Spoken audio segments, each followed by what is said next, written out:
I recently hit 10,000 subscribers, and to celebrate, I'm going to give you 10 iOS tips. Let's get into it. Starting us off, we're going to look at the Control Center. Control Center is when you pull this down, and to edit it, you can do this and add new controls. There's a lot of controls you can add, and some apps even have extra controls you can add. One that I find really useful is Shazam, so anytime I hear a song, I can just hit that button in Control Center, and I don't have to open the app. It's really useful, and I find myself using it quite often, especially if I'm shopping and a song plays over the radio. Makes it 1,000 times easier to find out what song it is. Up next, we're going to look at Back Tap. It's a neat accessibility feature that I don't think a lot of people know about. What you're going to do is go into Settings, Accessibility, you're going to go down to Touch, and you're going to go down to Back Tap. And you can do double tap and triple tap. They do different things. One thing I sometimes use it for is flashlight. So now, if you double tap the back, turns on the flashlight. Double tap it again, and it turns off. It's not always very responsive, but it works in a pinch. Up next, we have Spotlight Search. Spotlight Search can be used for a lot of things, such as searching for apps or searching the web. But what a lot of people don't realize is that you can also use it for quick conversions and math. So all you do is pull down on the home screen, and you get to Spotlight Search. And you can do something such as 1 cup. 1 cup is half a pint. Or you can do 1 times 6 is 6. So yeah, Spotlight Search for quick conversions and math. Up next, we have an app which is something of a hidden gem. It's called Shortcuts. It's also called Siri Shortcuts, but the multiple names make it confusing, so let's just call it Shortcuts. And here you can set automations. So I have it set so that when I get to work, it automatically turns off my volume, silences my phone, silences my watch.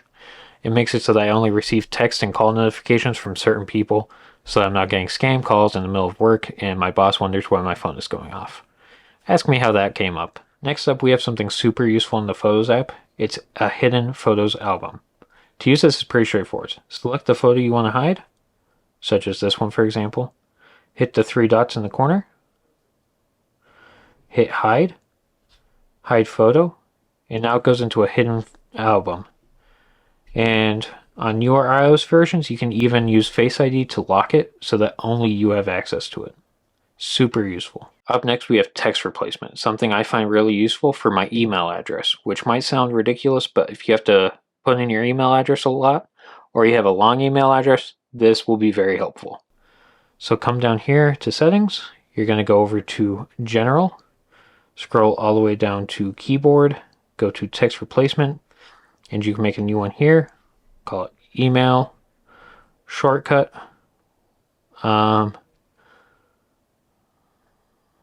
We'll do 2 @ symbols, save it.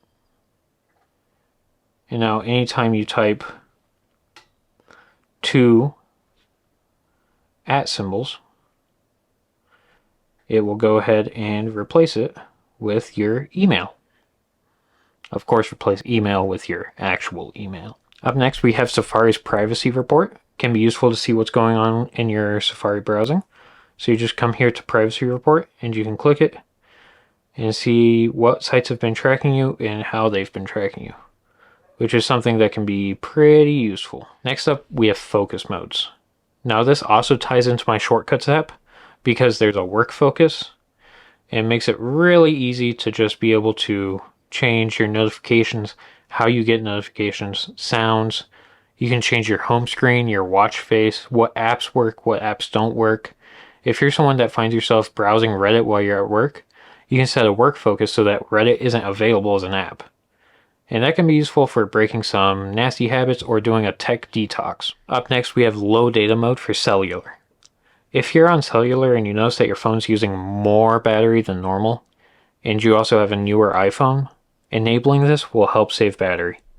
Come to Settings, Cellular, Cellular Data Options, Data Mode, and turn on low data mode. This basically means your phone's not going to load things in the background. It's not going to do anything too crazy. It's not going to update things. It's only going to use it for what you're actually doing at that specific time. On standard mode, it actually does everything it would on Wi-Fi which chews through battery if you have a low or weak signal. Next up, we have the Measure app, which allows you to measure things on your desk or anywhere around really easily.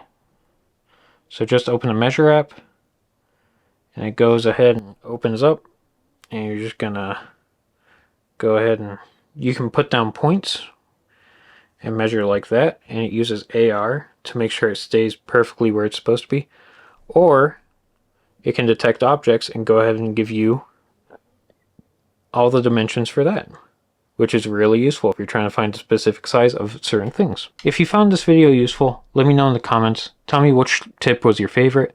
Let me know if you have any tips of your own that you'd like to share with other people. And if you liked it, make sure to give it a like. If you want to, hit that subscribe button. That always helps out. I'll see you guys in the next one. Peace.